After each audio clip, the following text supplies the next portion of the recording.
Hi everyone.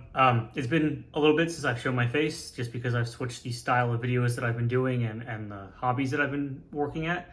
But I want to take some time to show this chair that I just bought because I needed a new chair and I bought a Secretlab Titan. But when I was doing research on what chairs to buy, there was a lot of speculation and I wanted to just kind of show off like what I think of it, at least initially, because I think that it's important that I didn't really find the help that I needed when trying to buy this chair, and hopefully I can give that to somebody.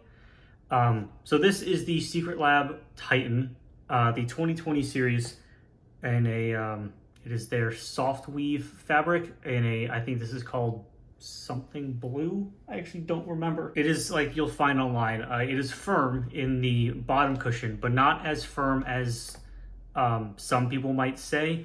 And it's really hard to describe a chair to somebody who's not sitting in it. I would best describe it as a car seat. Mostly just because that's kind of what it feels like. It's not like hard like wood or soft like just fake leather or just a pillow. Unless you have a really firm pillow. But it's like a car seat. And that's partly also because I believe that they use a manufacturing method called cold forming foam, but it's got a bounce to it, which makes it comfy. And initially sitting in it, like, yes, I sat down for the very first time after building it, but it's not overly firm. I actually find it really comfortable, and it suits my needs for right now. At least, the 10-15 minutes I've had it fully assembled and been sitting in it. I'm enjoying it. I plan on this being a kind of several part review series. I don't plan on doing these kind of things very often just because I don't have the money to spend on this stuff. But I'll do, my initial 1 hour, 4, 5, 6 weeks, 6, 7, 8 months kind of thing, seeing like, oh, it's gotten better, oh, it's gotten worse, I've returned it, I've kept it, I've recommended it. Just different things, seeing how the chair goes over the course of X amount of time, because I think it's important that a chairs are viewed long-term. A year, 3, 4 years in line, obviously the thing wears down, it's no longer really viable. So we'll come back to this in a certain amount of time. Some things I will say that I liked, especially upon like initial look and seating. I've never had a pillow before. It's memory foam and some kind of super soft fabric. I don't really know how to describe it. It's kind of like velvet, but not real velvet, if that makes sense. I've also never had a chair that has a headrest up to my head. So being able to like kind of relax my head, I don't know if you can see it. It's been this way. It helps. I can already feel it in my posture that it's helping me stay straight up. And another reason I bought this chair was because with everything going on with the COVID-19 pandemic, I've been working from home. I'm a software engineer, so I do a lot of sitting, and I needed a new chair because I've been using a Amazon Basics office chair for the past few years. I've owned that, and I needed something different, especially for working from home full time. I needed something that wasn't going to kill my back. Which leads to the next point in this chair is there is a lumbar adjustment knob on the side, which turns, and I bought the Titan specifically because I wanted a built-in lumbar support, something that gives me the flexibility and adjustment of this built-in lumbar. I think is much more versatile and much more valuable and worth my money than a pillow that seems to come with these kind of gaming racing chairs. Now, lumbar support is something that not everybody needs. A lot of people might need, but one solution doesn't work for everybody, especially in my experience. In my old office chair, there was no built-in lumbar support, especially now since I've had that chair for 3.5, 4 years. Whatever lumbar support was in it is gone because it's just kind of cheap foam. But this one, again, this rolls back to it's hard to describe a chair to somebody who's never sat one. The lumbar support for me fits my back very well, especially on my initial sitting of this, and we'll see how it goes over the next few weeks. But it comes in right about here, I'd say 6 to 8 inches below the T, and that is where my lumbar generally rests. Other ergonomic stuff, are the armrests. The armrests will do an in and out, up and down, and side to side. They will also swivel in and out. They have 2 settings for that, and there are buttons to control everything, so you can't accidentally move any of it unless you mean to. There is also the standard up and down, and then there is a rock feature like you'll find on most every office chair, and then a lock for that, which will stop it from locking or stop it from rocking. One feature that my Amazon chair didn't have is that you can lean back in it and then lock that angle.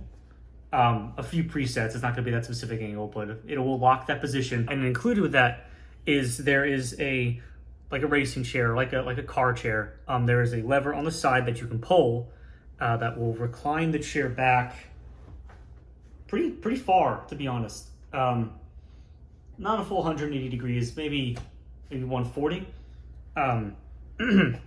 But it gives you that opportunity to adjust it to a, do I need it super straight for some reason, or do I, adjust it back into something that's comfortable? And from what I've seen, there are a lot of different points that you can hit with rocking this. I think I can pick it up, move it forward maybe just a few degrees, and it locks back down.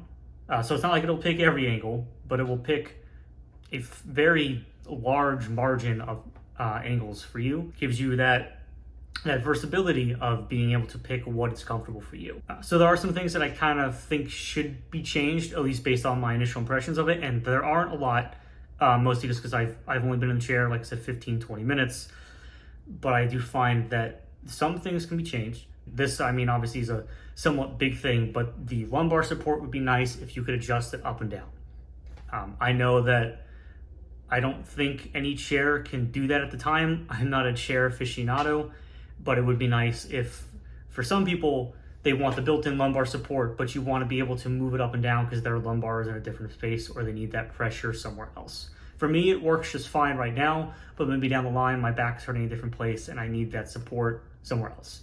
It'd be great if the chair that I have, whenever that is, could move the lumbar up and down. I think it would make the chair's lifetime, it would extend the chair's lifetime so much longer because they'd be able to make that adjustment. Some other good things that I think about the chair and the whole assembly process and everything that went with it. I liked the included tools that came with the chair.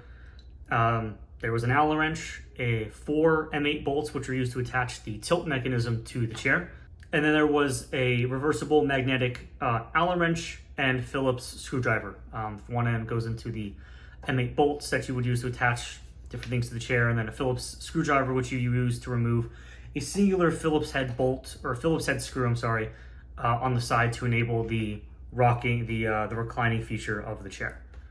I like that they came with it. They actually feel really solid, and they're in my toolkit now for future use in case I don't have those sizes, and they were nice to have.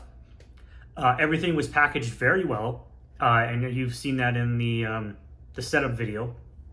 Everything was packaged well. My box arrived a little damaged. I won't fault Secretlab for that. It was probably FedEx and just things bounce around the truck. It happens. Nothing was damaged, but the box was very well packed. Everything was secured and wrapped. And this is a pro for me. The box is very big and my cats enjoyed it. So they have a new little home for a while until the box gets thrown out. One thing I do want to mention that came in the box is there is this access portfolio thing. This extended warranty thing is a weird thing for me. I like that they offer you the opportunity to get 2 extra free years of warranty, and I will be doing this. However, in order to get them, you have to, 1, take a photo of your Secretlab chair, 2, share a public post of that photo to Facebook, Instagram, or Twitter with the hashtag of Secretlab, and 3, share that link to the post on a registering URL. Like I said, I'm glad that they can give you an additional 2 years of warranty. However, I'm not a huge fan of that you have to take a photo of it and share it. However, when somebody would share a photo like this, obviously it gives the impression that they are recommending it to people. So I can't be an expert on recommending the chair because I've had it for less than half an hour. However, it still gives the impression of recommending something I think is a little unnecessary. Like if you're going to offer people 2-year warranty extension, just give them 2-year warranty extension. But still, I'm glad they're offering 2 years of extension warranty. I will be doing it because I want protection on this. It was expensive, and it's an investment for me, so I will be doing it. However, I think it's a little unnecessary. But that is it. That is my initial overview of the Secretlab chair, the Titan series specifically. If anybody has any questions, just feel free to leave them down in the comments below, and I'll do my best to answer them as best as I can. But otherwise, yeah, I'm so far enjoying the chair with everything that it comes with. I'll do a follow-up in a few weeks, maybe a few months, either or both. And we'll come back to it later, and we'll see if I still like it, still have it, and we'll come back. So until then, I hope you enjoyed this little review, and thanks for watching, and come by next time.